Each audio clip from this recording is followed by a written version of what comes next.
Hey everyone, welcome to this dramatic story where Robbie surprises Tim with a request to put on sunscreen. That's some serious intimacy.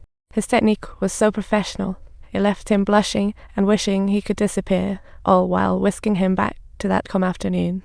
By now, Tim was as stable as a rock, putting on a show of maturity that earned him a nod of approval from Robbie. I see, this is my turf, and good times fly by too fast.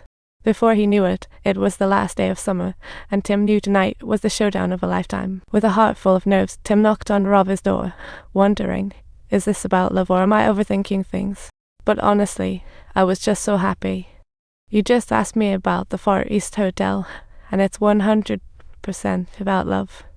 You're too sweet, but it looks like you've thrown away last night's seriousness. Hearing Robbie say that, Tim felt relief wash over him, landing back into that romantic midsummer day. In that moment, he hesitated no more, and like a broken dam, he poured out all the feelings he had bottled up well.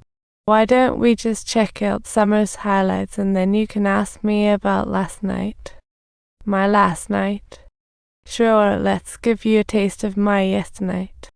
This experience was eye-opening for Tim. He realized time travel couldn't make someone love you. Before long, Tim decided it was time to leave parts of his comfort zone and hustle in London. Though his family felt a bit sad, they'd rather see him chase a life beyond this mysterious, confining land, cheering him on silently.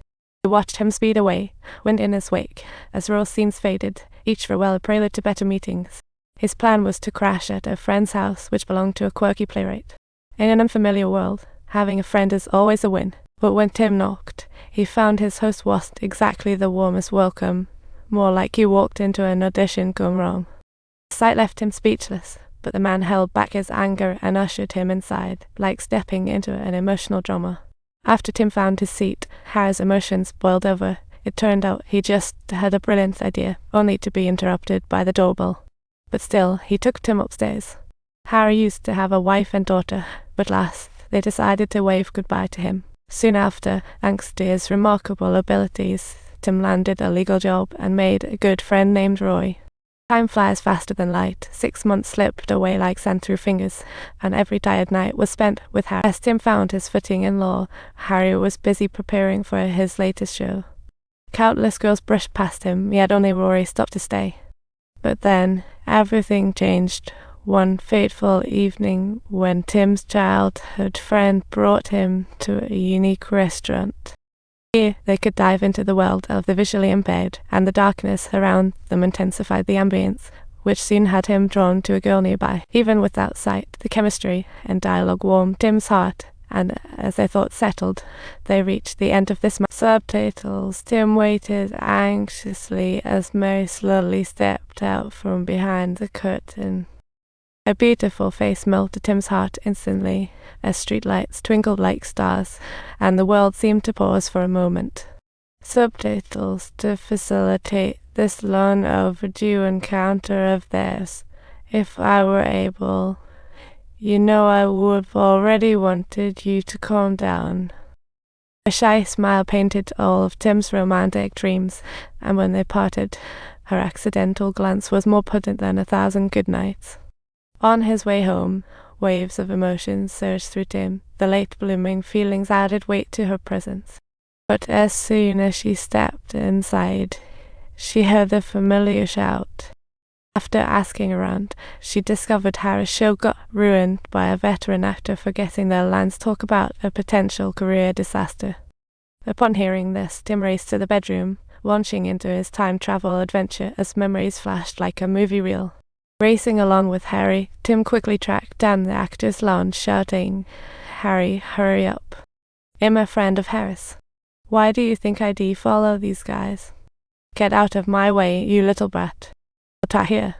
You think I follow you?" But in a plot twist, the actor she flagged down wasn't even the one with the forgotten line. Just when she felt pleased, the real clown took the stage.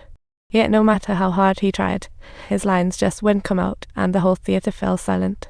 At that moment, time seemed to hold its breath, and Tim realized the situation's gravity. He sprang from his seat, and the actor caught sight of him like a lifeline, allowing the show to finish on a high note. From that point on, Harry became the hottest playwright in town, but after everything wrapped up, Tim lost all trace of Mary. At that moment, she realized she had missed the chance to meet Mary thanks to time travel.